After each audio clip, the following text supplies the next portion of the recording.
Tinokuchingamidzai kuchechi yeChrist Embassy Yepamhepo yatinoita muChishona.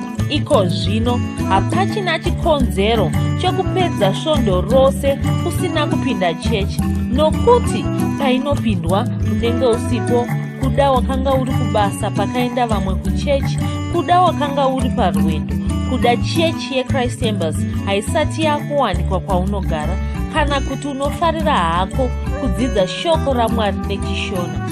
Ino ndiyo yave chechi yako. Chipinda tinamati.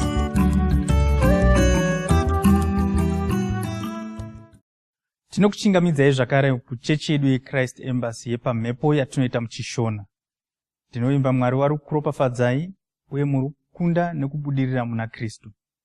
Nhasi uno toda kusumudza maoko edu tichinamata. Toda kutenda Mwari nemaropafadzo awakatipa mukati muupenyu hwedu, rugare, chiedza, kubudirira, zvese zvawakatipa, maropafadzo ese edenga awakatipa.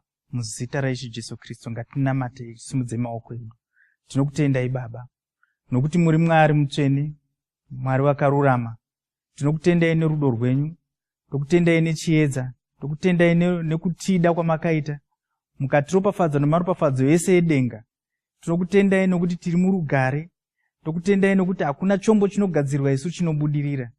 Tinokutendai Baba, nokuti pese patinotsika, patinofamba, zvese zvatinoita zvinobudirira. Muzita raIshe Jesu Kristu, noupenyu hwamakatipa hunoendeka, upenyu hwepamusoro, tinorarama tiri pamusoro pezvinyavada nenyoka, nokuti imi makatiita kuti tive vanakomana vaMwari, tive vadyi venhaka. Muzita raIshe Jesu Kristu, tinokutendai Baba, nokuti upenyu hwedu tinofamba muchiedza zuva nezuva. Hatina chakaipa chinoitika kwatiri, nokuti hakuna chombo chinogadzirwa isu chinobudirira mukati muupenyu hwedu. Tinorarama pamwe chete naKristu muna Mwari. Muzita raIshe Jesu Kristu, tinokutendai Baba. Haleluya. Panguva ino toda kutenda Mwari, toda kunamata, tichinamatira hama dzedu. Kune vazhinji vakambouya panzvimbo ino, vakanzwa shoko raMwari, asi havana kugona kuenderera mberi. Toda kunamata kuti vanhu vavo vasimbiswe mukati muupenyu hwavo, kuti chiedza chaMwari chibudirire mukati muupenyu hwavo. Shoko ravakanzwa ritange kushanda richivayeuchidza kuti ino ndiyo nzvimbo yavo. Ngatinamatirei vanhu ivavo. Baba, tinokutendai, makatipa vanhu vakawanda, makatipa hama dzedu neshamwari idzo dzakauya panzvimbo ino, asi nokuda kwezvakawanda vamwe havana kugona kubudirira. Tinovanamatira nhasi kuti vasimbiswe mukati muupenyu hwavo, kwese kwavari upenyu hwavo huve hunoendeka, varangaridzwe kuti ino ndiyo nzvimbo yenyu. Pavanogara mushoko, vanogara murugare, vakagara mushoko, vanenge vari muchiedza, uye hakuna chakaipa chinouya pamusoro poupenyu hwavo. Vaone upenyu hwavo huri muna Kristu nguva dzese. Baba, ndinokutendai Baba, nokuti vavo vese hamuna kuvarasa, hamuna kuvaramba. Muzita raIshe Jesu Kristu, ndinokutendai Baba nerudo rwenyu pamusoro poupenyu hwavo, nokuda nokutungamira kwamuri kuita kwese kwavari. Muzita raIshe Jesu Kristu, ndinokutendai uye ndinotarisira kudzoka kwavo. Muzita raIshe Jesu Kristu. Haleluya. Toda kunamata iye zvino, taakunamata kuti tigadzire kunzwa shoko raMwari, uye toda kunamatirana tichitaura kuti hama dzedu dziri kunzwa shoko nhasi dziziwe, dzigone kusumudzirwa, dzigone kuendeserwa mberi neshoko ratichanzwa. Muzita raIshe Jesu Kristu. Ribo Baba shakara moko zoto riba rimoko ria makashika rimoko toria makasantara bo Baba shakaribo ribaka toria baka soto rimakashika rimako zoto ribaka ramoko zoto rimakashika ramasiteria moko zoto ribaka shakaramo ribaka toria baka ziteria rabo shikeri moko zoto ribaba rikare moko shikeria moko zoto ribaka shikeri moko so rama shike momoko soko toria Baba rimoko soto. Tinokutendai Baba, muzita raIshe Jesu Kristu. Mwoyo yedu yagadzira kunzwa shoko renyu, mwoyo yedu yagadzira kusumudzirwa uye kuendeserwa mberi. Muzita raIshe Jesu Kristu. Haleluya. Panguva iri kuteera tichanzwa kuverengwa kwechidzidzo chedu cherhapsodi chanhasi. Topinda panguva yaticharumbidza nekuimbira Mwari wedu tese. Tozonzwa shoko raMwari. Ngatiropafadzwei. Chidzidzo chedu cherhapsody chatinopiwa namufundisi Kristo yakilome. Musoro wenyaya unoti, namata Mwari nempiro yako. 1 Vakoronike 16 ndima 29 inoti, ipai Jehovha kukudzwa kunofanira zita rake, uyai nechipiriso, uyai pamberi pake, namatai kuna Jehovha munzvimbo yake tsvene. Tine mpiro yatinopa muchechi. Kune vanhu vasinganzwisisi mpiro iyi. Vanofunga kuti iripo kubatsira chechi. Vanofunga kuti zvipo. Kwete, mipiro hazvisi zvipo. Haipiwi kubatsira chechi. Mipiro zvinhu zvinopiwa kana kuna Mwari. Inzira yokunamata Mwari nayo. Yakafanana neminamato. Tinopa mupiro kuratidza rutendo rwedu muna Mwari. Mweya yedu inenge iri kupupurira Mwari. Inenge iri kupupura rutendo rwedu muna Mwari vapenyu. Inenge ichipupura kumadhimoni erima. Saka mupiro chinhu chepamweya. Hongu, tinopotawo tichibatsira chechi. Tinenge tiri kutsigira mabasa ainoita. Asi zvipo zvakadai zvakasiyana nemupiro. Zvakasiyana nezvegumi. Zvakasiyana nemipiro yemhodzi yatinopota tichipa kuna Mwari. Zvipo zvinoropafadzwawo. Zvinhu zvatinopa muzita raIshe, Mwari vanoropafadza zvinhu zvose izvi. Muna zvirevo 19 ndima 17, Bhaibheri rinotaura richiti, anonzwira varombo tsitsi, anokweretesa Jehovha. Jehovha ndivo vacharipa chikwereti ichi. Saka iwo ungapa varombo, Jehovha vanozviona, unenge watovakwereta. Ndivo vanodzodzosa chikwereti ichi. Murombo uyu haagoni kuchibhadhara. Saka Jehovha vanokuropafadza. Asi mipiro yako inodarika zvipo izvi. Mipiro zvinhu zvinoyera, inopiwa kuna Mwari. Tinovapa senzira yekupupura kuti ivo ndivo Mwari. Zvino hapana munhu angashayiwa mupiro wokupa Mwari. Tose tine maropafadzo atakapiwa.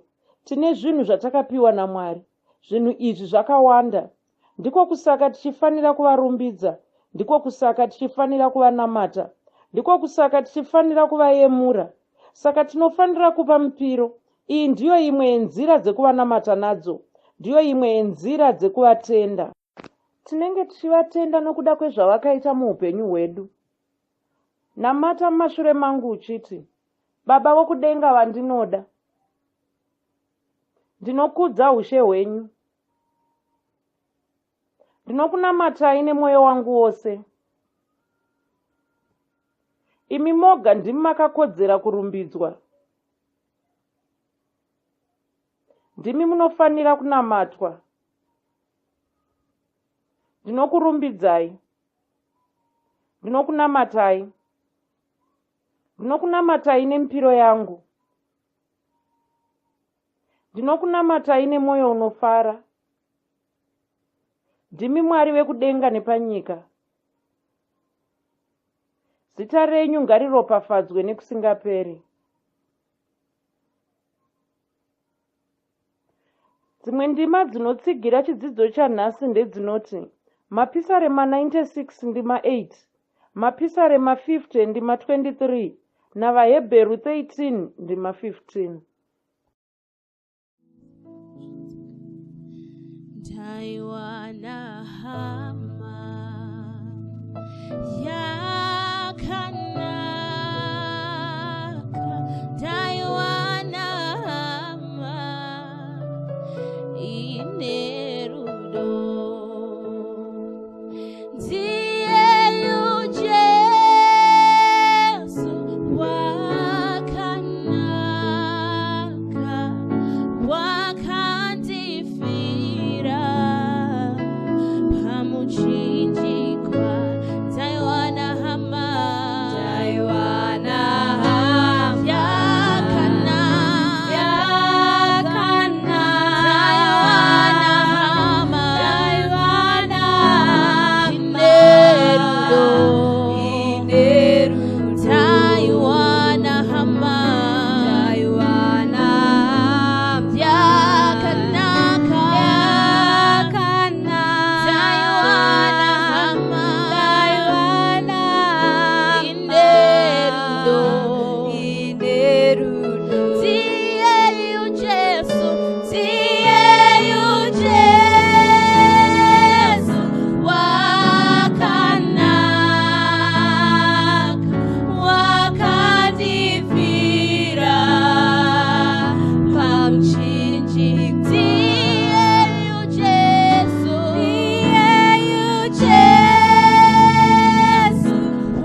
Haleluya. Tinosangana zvekare pamunamato wedu weChrist Embassy watinoita paMhepo muChishona. Ndinovimba kuti tanga nesu zvakanaka patanga tichinamata, patatanga tinokunyengetera, tikazwa rhapsody redu, tikaimba nokurumbidza Mwari. Zvinhu zvatinoita muchechi, zvinhu zvaunofanira kuitawo.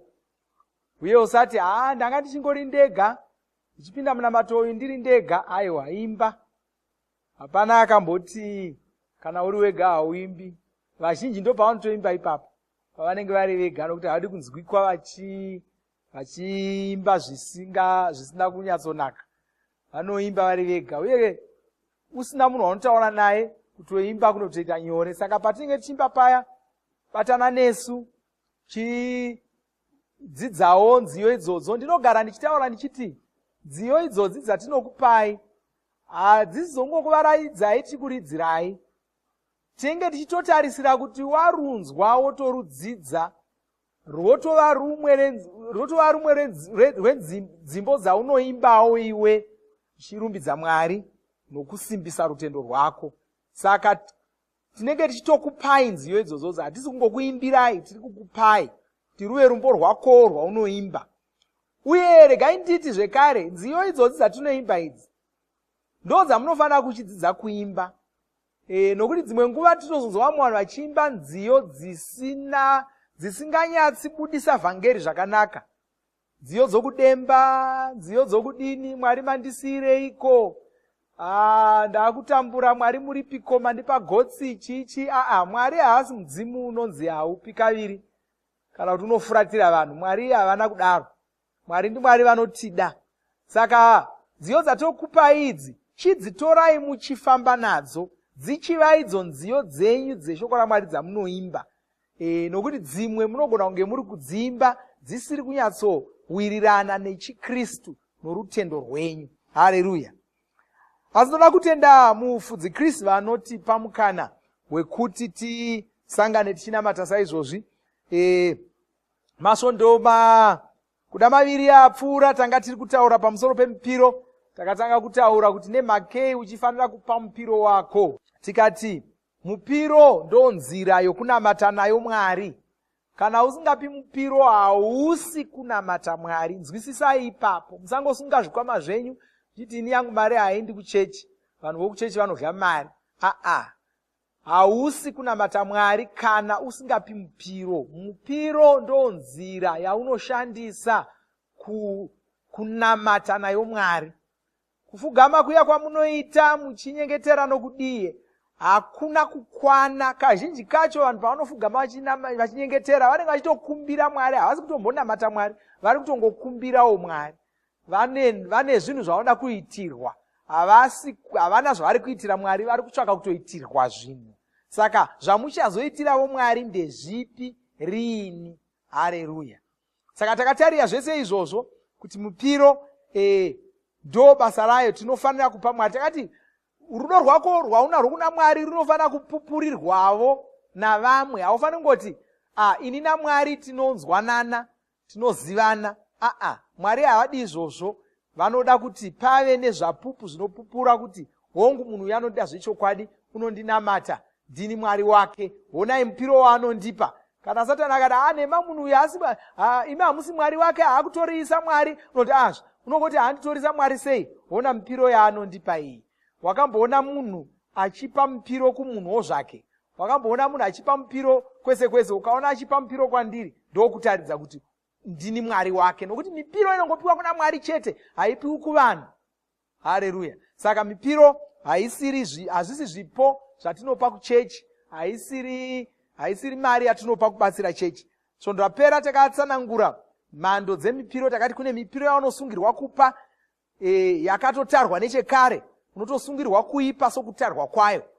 Chegumi nemupiro wegoo rokutanga yakatorehwa. Mwari vakatoti ndezvangu, uye takaverenga mushoko raMwari rakatitaurira kuti Mwari vachitarira pafuma yawakabata iyoyo, vane zvimwe zvavanototi izvi ndezvangu, hazvisi zvako. Saka ukazvidya imhaka yako, unofanira kuzvipa. Chegumi ndechaMwari, mupiro wegoo rokutanga ndowaMwari, munofanira kupa Mwari, hamufaniri kuishandisa haisi yenyu. Haleluya. Tikati kunozoita imwe mipiro yatinogona kusarudza zvokupa. Unofanira kuupa, asi ndiwo unosarudza kuti wopa $1 here, wopa $2 here, $3, $3, 10, 100, churu, zvakwauri. Takaona mipiro iyoyoyo. Haleluya. Nhasi ndoda kuti ndingotaura zvishoma pamusoro pechimwe chinhu chatinotaridzwa naPauro. Regai tiverenge 1 Timotheo 1:11. 1 Timotheo 1:11 kusvika 12. Kwanzi sezvinoreva evhangeri yokubwinya kwaMwari womufaro yandakapiwa ini. Ndinomuonga iye Kristu Jesu Ishe wedu wakandipa simba, nokuti wakati ndakatendeka akandiisa pabasa rake. Haleluya. Pauro munhu wanga akazvipira kuvhangeri zvakanyanya. Kune mashoko anotaura apa, ndinoda kuti utorewo aye mashoko ako aunoshandisawo iwe pakushandira vhangeri kwako. Kwanzi sezvinoreva ivhangeri yokubwinya kwaMwari womufaro yandakapiwa ini. Mashoko atingashandisa apa ndokuti yakaiswa mumaoko angu. Pauro waiona vhangeri sechinhu chakanga chaiswa mumaoko ake. Haleluya. Tichiri kutaura pamusoro pemipiro iyoyi. Pauro waiona vhangeri sechinhu chakaiswa mumaoko ake. Pauro waiona sokuti vhangeri chinhu chaanofanira kufambisa iye. Regai ndikutaridzei muna 1 vaKorinde 9. 1 vaKorinde 9 ndima 16. Kwanzi nokuti kana ndichiparidza ivhangeri handina chandingazvirumbidza nacho, nokuti ndinorovererwa, ndine nhamo kana ndisingaparidzi vhangeri. Pauro waitozviona sokuti kana ndikasafambisa vhangeri ndinotorovererwa, ndine nhamo, ndinomanikidzwa. Vhangeri ibasa rakasiyiwa mumaoko angu. Iwe tinokubvunzawo izvozvo, vhangeri ibasa raunoona sebasa rawakapiwa iwe here rakaiswa mumaoko ako? Nokuti kana chinhu chaiswa mumaoko ako, zvinoreva kuti ndiwe wakuona nezvekufamba kwacho. Hauchati vana nhingi ngavaitewo. Hauchati ndini ndoga here.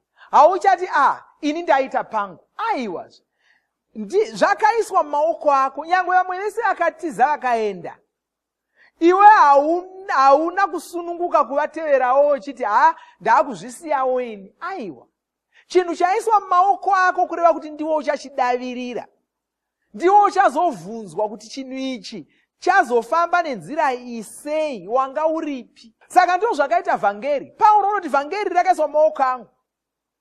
Iwe unofanira kugona kutaurawo uchiti vhangeri rakaiswa mumaoko angu. Ukava nemafungiro iwayo namaonero iwayo, unozowana kuti hauna chaunozokonewa kuita kuti vhangeri iri rifambe. Nokuti pose paunenge uchifunga nezvevhangeri, unenge uchingofunga kuti Mwari vachandibvunza pamusoro pevhangeri.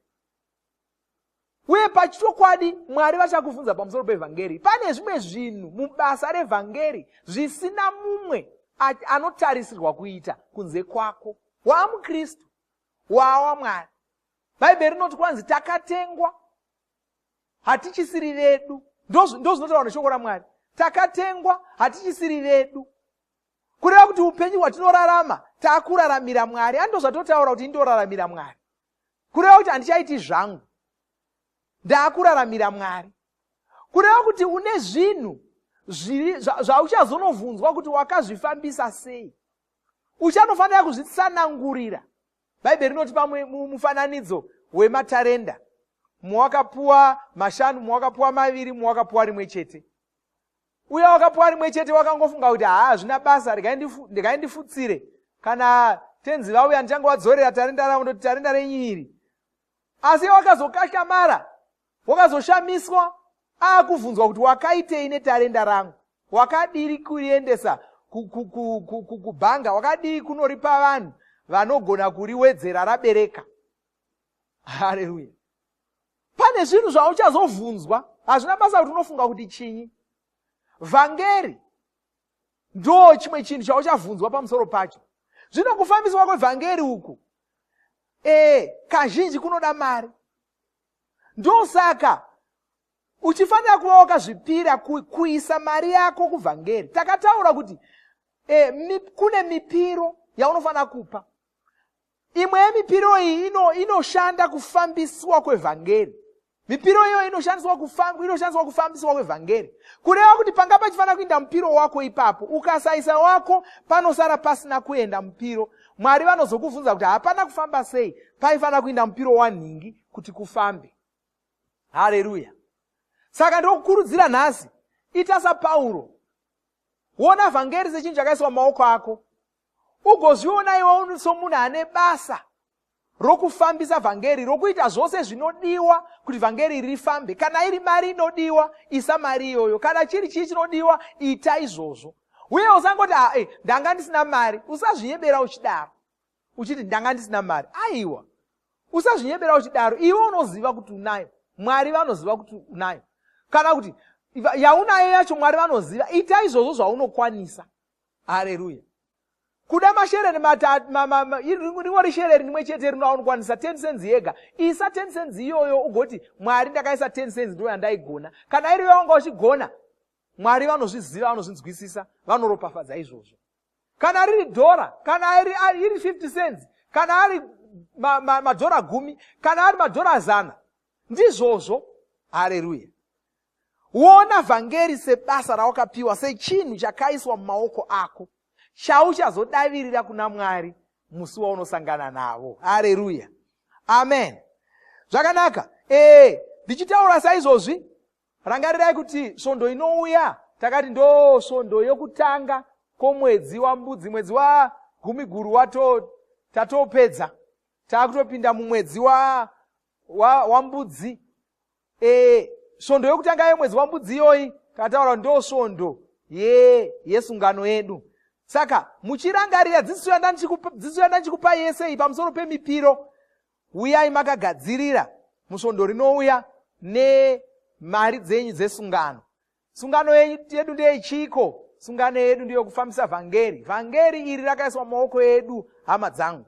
Rikasafamba, isu tinaro saizvozvi imhaka yedu. Tiisu yanguva yedu. Vana Pauro vakaita pavo, vana Petro vakaita pavo, vamwewo vakatevera vakaitavo pavo, vana Wesley vakaita pavo, nevamwe vakawanda vakaita pavo, vaparidzi vakuru vatinoziva vakauya vakaita pavo, vakaenda.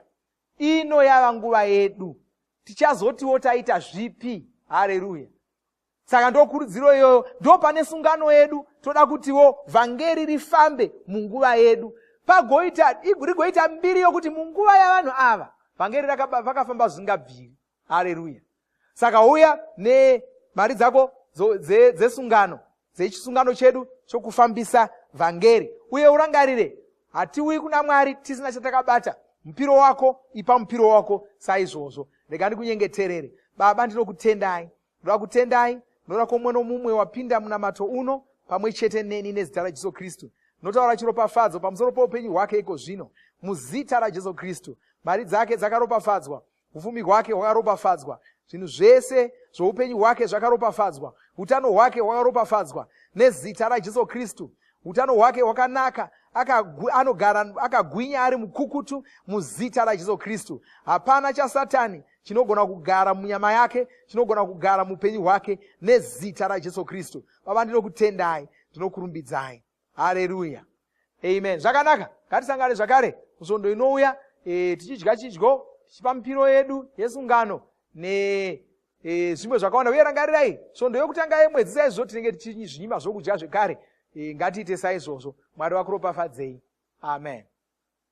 Tinovimba makomborerwa nemunamato wesvondo rino. Kana manga musati mazvarwa patsva, namatai mumashure mangu, muchidudza, muchirevesa.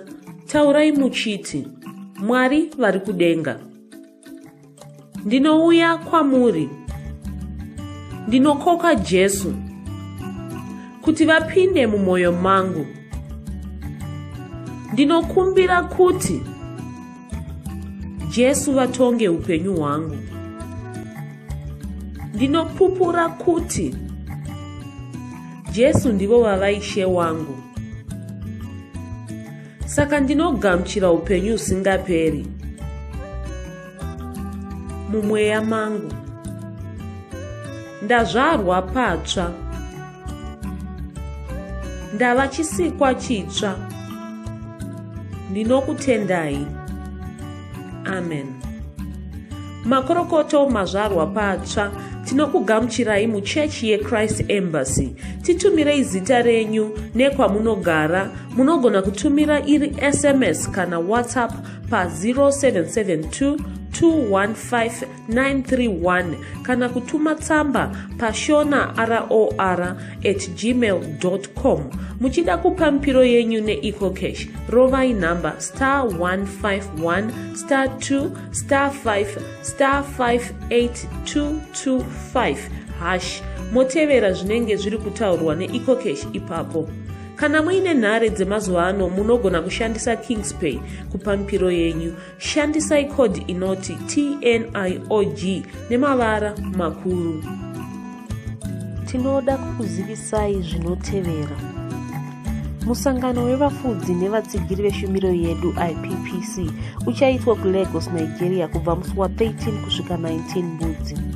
Kubva musi wechishanu 3 Mbudzi nenguva dza7 manheru kusvika Mugovera 4 Mbudzi na7 manheru. Tichange tichinamata pamhepo. Zvipei nguva panguva idzi dzokubatana nesu pamunamato uyu. Tinenge tiri kunamatira mabasa atinoita pasi rose tichishandisa bhuku reRhapsody. Titumirei kero dzenyu dzepa internet email tikunyoresei mugone kubatana nesu pamunamato uyu muri kwamunenge muri. Svondo inouya ndiyo svondo yedu yesungano. Tinenge tichitsanya tichidya chidyo pamwe nekupa mari dzedu dzesungano. Mufudzi Chris vachatizivisawo chiprofita chemwedzi waMbudzi. Tinokurudzira kuti musadarikwe nezvidzidzo zveRhapsody zvatinotuma zuva roga roga. Zvidzidzei kuti shoko riwande mamuri mugone kumirisana nezvinhu zvinonetsa muupenyu. Batanaivo namufudzi Chris paminamato yatinoita muvhuro, chitatu nechishanu, masikati nemanheru. Vose vakapedza zvidzidzo zvokuvamba, tarisirai zvitupa zvenyu mumazuva ari kutevera. Vasati vapedza musazorora, pedzai muwanewo zvitupa zvenyu. Mava kugona kuwana Rhapsody pa SMS kunyangwe musiri pa WhatsApp panhare dzeEconet. Rovai *205# mosarudza Daily Devotionals. Subscribe Shona Rhapsody muchishona. Ibvai masarudza kuwana Rhapsody renyu pasvondo kana pamwedzi wose kuti musafanira kurangarira kurikumbira zuva rimwe nerimwe. Munamato uno munoubata pa WhatsApp, pa YouTube panoti Shona Online Church nepa www.ce-shonachurch.org. Ivai nesvondo rakanaka. Masoko eupenyu pauya mutauro